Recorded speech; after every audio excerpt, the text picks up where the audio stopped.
പവിത്രം വരാൻ പോകുന്ന വിശേഷത്തിലേക്ക് ഏവർക്കും സ്വാഗതം. ഈ റിവ്യൂ ഇഷ്ടപ്പെടുവാണെങ്കിൽ ഒന്ന് സബ്സ്ക്രൈബ് ചെയ്യണേ. അതുപോലെ തന്നെ ലൈക്ക് ചെയ്യാനും ഹൈപ്പ് ചെയ്യാനും മറക്കല്ലേ. അങ്ങനെ വേദയുടെ വിക്രത്തിൻ്റെ കഥ വീണ്ടും തുടങ്ങിയാണ്. അങ്ങനെ വിക്രമാണെങ്കിൽ ആ കേസുമായി ബന്ധപ്പെട്ട് കോടതിയിൽ വാദം നടന്നുകൊണ്ടിരിക്കുകയാണ്.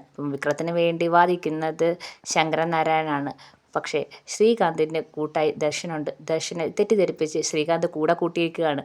അതിനുശേഷം വിക്രമുമായി കോടതിയിൽ നേർക്ക് നേരെ കാണുന്നുണ്ട് ശ്രീകാന്ത്. കൂടെ ദർശനമുണ്ട്. എന്തായാലും വിക്രത്തെ എങ്ങനായാലും അകത്താക്കും. അതുപോലെ നിൻ്റെ ഭാര്യയും ഞാൻ കൊന്നിരിക്കും എന്നൊക്കെ വിക്രത്തിൻ്റെ അടുത്ത് ശ്രീകാന്ത് പറയുന്നുണ്ട്. പിന്നെ വിക്രത്തിന് വരുന്ന വക്കീൽ ശങ്കരനാരായണനാണ്. ശങ്കരനാരായണൻ വിക്രത്തിൻ്റെ കൂടെ തന്നെയുണ്ട്. അങ്ങനെ കോടതിയിൽ വെച്ച് ശങ്കരനാരായണനെ കാണുന്നുണ്ട്. അപ്പം ശ്രീകാന്ത് പറയുന്നുണ്ട്, എന്നെ ആ വീട്ടിൽ നിന്ന് ഇറക്കി വിട്ടെങ്കിലും ഞാൻ ഒരിക്കൽ കൂടി പണിക്കത്ത് വരുന്നുണ്ട്. അന്ന് പണിക്കത്ത് വീട്ടിൽ വരുമ്പം എൻ്റെ കൂടെ നിങ്ങളുടെ മോളും കാണും. ഒന്നിൽ പെട്ടിയിലാക്കി അല്ലെങ്കിൽ അവളെയും കൊണ്ട് പിടിച്ചു കെട്ടി ഞാൻ അവിടെ വരും എന്ന് പറയുന്നുണ്ട്. അങ്ങനെ ശങ്കരനാരായണനെ വെല്ലുവിളിക്കുകയാണ്.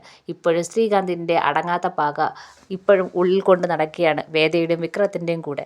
മാത്രവുമല്ല ജയിലിലാവുന്നുണ്ട് വിക്രം.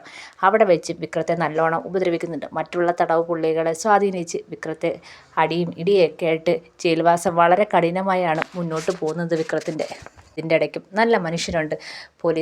നല്ല പോലീസുകാരൊക്കെ വിക്രത്തിനോട് സമാധാനിപ്പിക്കുന്നുണ്ട്. ഇതൊക്കെ ജീവിതത്തിൻ്റെ ഒരു കാലഘട്ടമാണ്, മുന്നോട്ടുള്ള ജീവിക്കാനുള്ള പ്രതീക്ഷകളാണെന്നൊക്കെ പറഞ്ഞ് പോലീസുകാർ വിക്രത്തിൻ്റെ കൂടെ തന്നെ ഉള്ളവരുമുണ്ട്. പക്ഷേ ശ്രീകാന്ത് ആണെങ്കിൽ വിക്രത്തെ എങ്ങനെയെങ്കിലും ജയിലിലിട്ട് തീർക്കാനും അതിന് വേണ്ടുന്ന കാര്യങ്ങളൊക്കെ ചെയ്യുന്നുണ്ട്. കൂടെ ദർശനമുണ്ട്. അങ്ങനെ വേദ ഓർത്ത് വിക്രം വിഷമിച്ചിരിക്കുകയാണ്. അങ്ങനെ വിക്രം ജയിലിലാകുമ്പോൾ അവിടേക്ക് കാണാൻ കമലമ്മയും നമ്മുടെ മാഷും കൂടെ എത്തുന്നുണ്ട്. കമലമ്മ ഭയങ്കര കരച്ചിൽ. വേദയുടെ കാര്യം ആലോചിച്ച്. വേദ എവിടെയാണെന്ന് അറിയത്തില്ല. വേദയെ കണ്ടുപിടിക്കാനും പറ്റിയില്ല മോനെ. അവളിപ്പം ആണെന്നൊക്കെ ആലോചിച്ച് ഭയങ്കര കരച്ചിൽ. അപ്പം വിക്രം പറയുന്നുണ്ട്, അമ്മ ഒന്നും കൊണ്ട് വിഷമിക്കേണ്ട. അങ്ങനെ അവൾ പെട്ടെന്നൊന്നും തളർന്നു പോകുന്ന പെണ്ണല്ല. അവൾ ഏത് സാഹചര്യത്തിൽ പിടിച്ചു നിൽക്കും എന്ന് സമാധാനിപ്പിക്കുന്നുണ്ട് കമലമ്മ. ഈ സമയത്ത് വേദയാണെങ്കിൽ ഒരു കൂട്ടുകാരിയുടെ സഹായത്തോടെ ദൂരെ എവിടെയോ താമസിക്കുകയാണ്. അപ്പം തൻ്റെ കുഞ്ഞിനെ എങ്ങനെയെങ്കിലും പ്രസവിക്കുക, ഒരാപത്തും കൂടൽ. മാത്രമല്ല താൻ അവിടെ ഉള്ള കാര്യം തൻ്റെ ചേട്ടൻ ഒരിക്കലും അറിയാൻ പാടില്ല. മാത്രമല്ല താൻ ഗർഭിണിയാണെന്ന കാര്യവും അറിയല്ലേ. ഇതൊക്കെയാണ് വേദയുടെ ഉദ്ദേശം. പക്ഷേ വേദ ഇങ്ങനെ പേടിച്ചാണ് കഴിയുന്നത്. കാരണം ഈ ശ്രീകാന്ത് ആണെങ്കിൽ എല്ലാ വഴിയും വേദയെ പിടികൂടാൻ വേണ്ടി ആളെ വിട്ടിട്ടുണ്ട്, ഗുണ്ടകളെ വിട്ടിട്ടുണ്ട്. അപ്പം ഓരോ ഹോസ്പിറ്റലിൽ വേദ കാണിക്കാൻ ചെല്ലുമ്പോഴും ഒക്കെ പേടിച്ച് ഒളിച്ചും പാത്തൊക്കെയാണ് ഹോസ്പിറ്റലിലൊക്കെ ചെല്ലുന്നത്.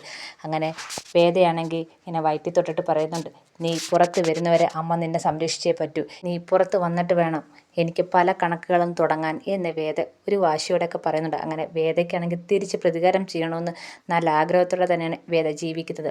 കുഞ്ഞിന് വേണ്ടി മാത്രം വേദ ഇപ്പോൾ അടങ്ങിയിരിക്കുകയാണ്. അതിനുശേഷം ഇതിനൊക്കെ സഹായിക്കുന്ന വേദയുടെ കൂട്ടുകാരിയാണ്. പിന്നെ ഒരു പോലീസുകാരനെയും കാണിക്കുന്നുണ്ട്. അപ്പം അവർ രണ്ടുപേരും വേദയ്ക്ക് സഹായമായിട്ടുള്ളവരാണ്. അവർ രണ്ടുപേരുടെയും സഹായത്തോടെയാണ് വേദ ഇവിടെ താമസിക്കുന്നത്. അതിനുശേഷം വേദയുടെ പ്രസവമൊക്കെ നടക്കുന്നുണ്ട്. അപ്പോൾ പോലും ഹോസ്പിറ്റലിൽ വരുമ്പോൾ പേടിച്ച് ആരും കാണാതെയൊക്കെയാണ് വേദ വരുന്നത്. ഈ സമയത്താണെങ്കിൽ വിക്രത്തിൻ്റെയും വേദയുടെയും കാര്യമൊക്കെ ആലോചിച്ച് കമലമ്മ ഹോസ്പിറ്റലാവുകയും ഫിക്സ് വന്ന് ഹോസ്പിറ്റലാവുകയൊക്കെ ചെയ്യുന്നുണ്ട്.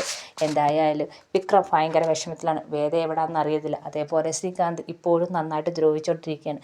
വേദയും കണ്ടുപിടിക്കാൻ അയാൾ ഗുണ്ടകളെ വിട്ട് എല്ലായിടത്തും അന്വേഷിക്കുന്നുണ്ട്. അങ്ങനെ അടിപൊളി എപ്പിസോഡുകളാണ് ഇനി പവിത്രത്തിൽ വരാൻ പോകുന്നത്.